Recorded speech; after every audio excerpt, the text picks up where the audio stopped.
What's up? My name is Charles, and I'm going to show you how to make barbecue pulled pork.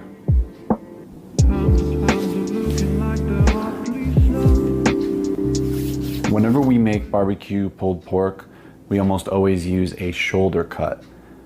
Pork shoulder is also often called pork butt. And a lot of people get confused because they think it's the butt, but it's actually the shoulder as well. So this is called pork shoulder, this portion right here. And then right above is the pork butt. And a lot of people prefer the pork butt. Today we're using pork butt, but you can use pork shoulder and it will probably be just about the same. This is a pork butt, so it's from the top part of the shoulder, and it does have the bone in it. I like keeping the bone in because it really enhances the flavor, and I think it makes everything super tender. As you know, I always like to use every part of the animal. I also have some celery, some carrots, and some onion. This is classic mirepoix. I also have some beer. You can use any beer really, any beer that you would drink with your barbecue pulled pork. I also have this taco seasoning. I got this from Spicy Me. I really like this taco seasoning a lot. It has a lot of fresh cumin and also some fresh oregano that really comes through very well, and the texture of this spice is amazing. I was really impressed with this spice, and so I'm going to add that to my barbecue pulled pork, but I'm going to do that after I sear it. So to sear this, I'm just going to throw it in this pot.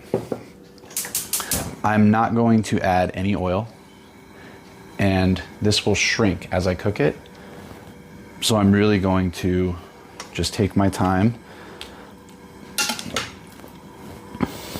literally just place it in there and just brown it on all sides. Okay, so I have been cooking this pork on one side just to sear it. I want it to be golden on all sides. And I did not use any oil. I'm just using a medium-low heat, and I'm just being patient and letting the fat from the pork come out and coat the pork. I feel like that adds some crispiness and a different dimension of flavor that I really like. Let's check on this and see how it looks. Like I said, we want it to be golden on all sides, and I did not add any oil, and this is full of oil already just from the fat. And there we go, something golden, crispy. We're just gonna keep doing that on all sides.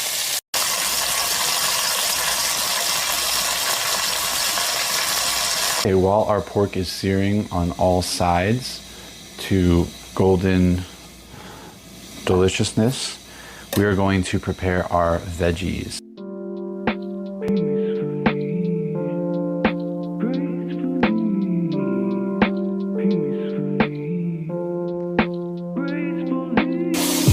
The sides. Oh baby. Oh baby. This is roasting up beautifully. Shrinking so much.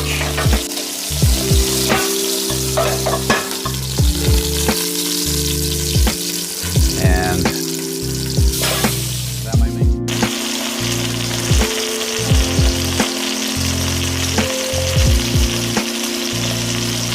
all these bits in the bottom of the pan are going to add so much flavor.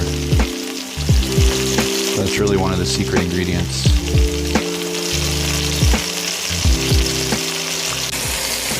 Okay, now we're going to add some spice to our pork. This has been seared on all sides. If you want to even take it a little bit further, that's okay, but basically you want some crispiness and you want some of this golden color. That's just gonna add so much flavor and a little bit of texture as well, even though we're cooking it for such a long time.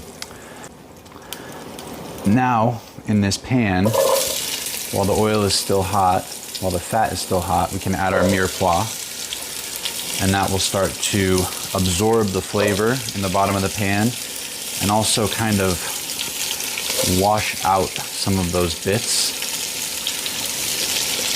while giving our vegetables some color. Because, as I keep saying, color equals flavor.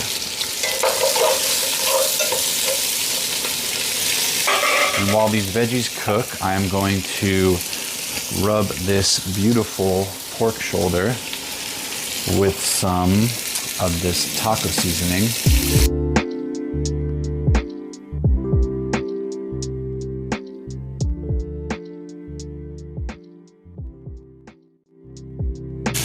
We don't want to waste any of our spice mix.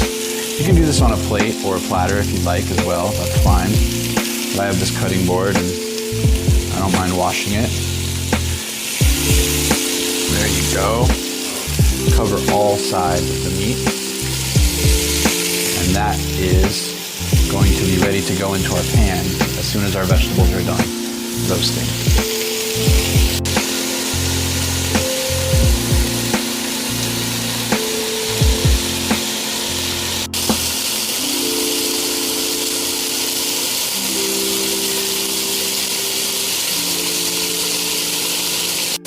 Okay, so as I said earlier, we're just going to add a little bit of beer. This is going to wash out the pan and wash out all that flavor so that we can incorporate it back into the meat. You can use any beer you like. Basically, whatever beer you would drink with your pork is fine. And don't skip this step. Now that my vegetables are getting a little bit of color, I am ready to add my beer.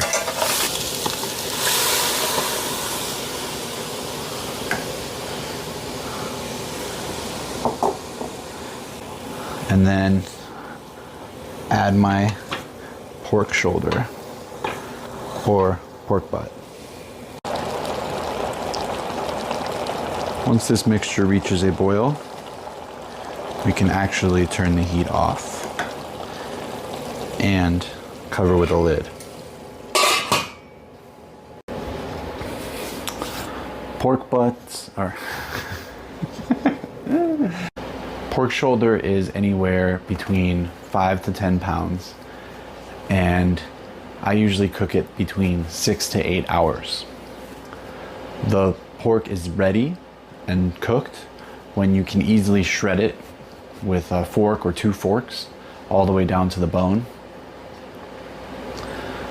But that being said, the longer you cook it, the more tender it will become. And this is no exaggeration.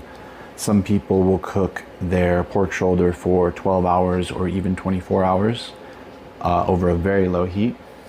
So just consider that as you cook it. But as I said, for this recipe, we're going to do 250 degrees Fahrenheit for 6 to 8 hours. Okay, so it's been about 5 hours now, and we are just going to check on our pork. Yeah, that looks beautiful. So we cooked it on such a low heat that, as I said, there's really nothing to worry about. Now, since there is all this liquid in there, I am going to cook this uncovered for the next hour or so. That's really going to add some crispiness and a little more flavor on the top. So it's been about 6 hours and my pork shoulder is looking amazing. This is my pork shoulder after about 6 hours, and I have 2 forks and I'm just gonna go savage on this thing.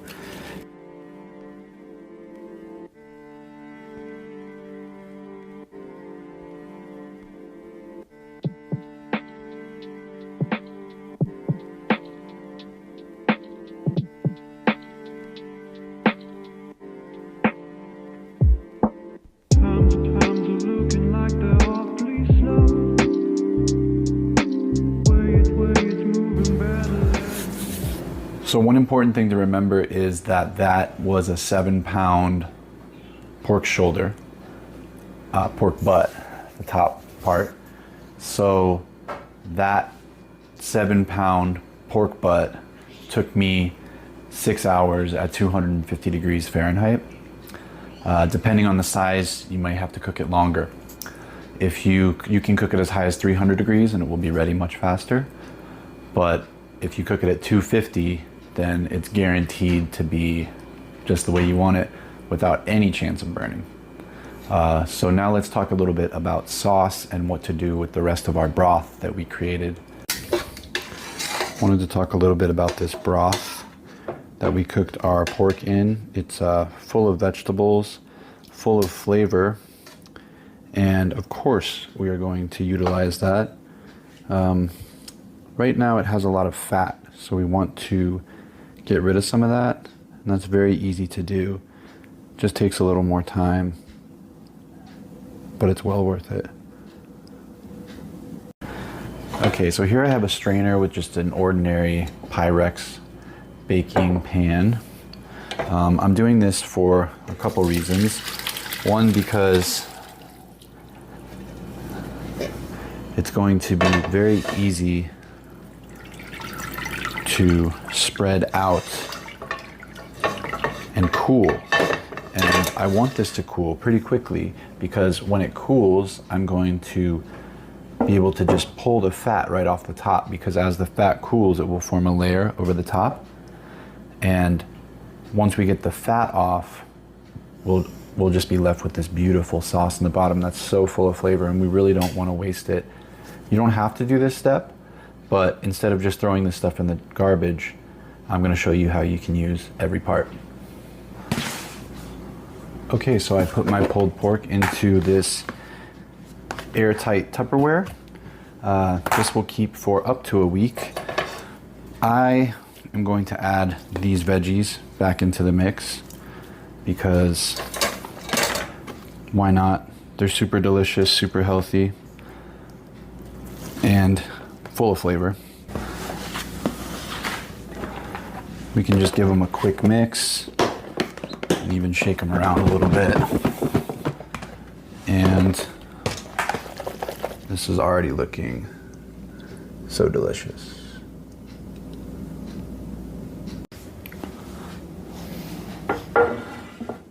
So this is our stock or broth. This actually had way more gelatin than I anticipated. I think it's extra thick because of some of the beer as well. That has some starch and also some gluten, which will help gel everything up. But you can see how jiggly this is, and that's just going to make such an awesome texture. But I am removing this fat because we don't really need too much of that, and this actually didn't have as much as I thought, so we don't have to get every little bit, but you get the idea. And I'm just showing you how to do this because this is something you can do with any stock.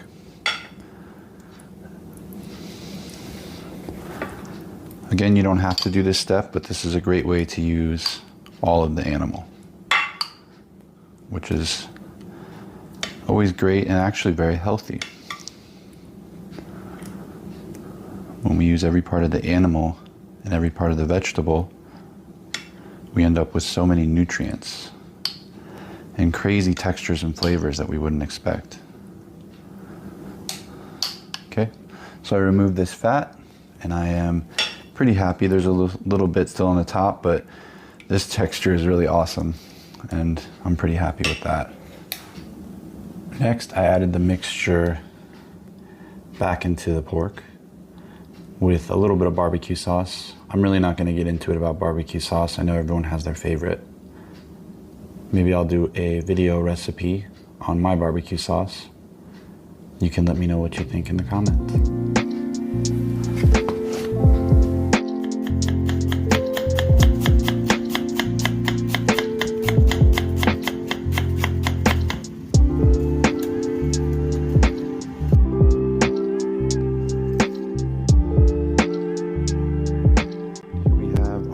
BBQ pulled pork sandwich.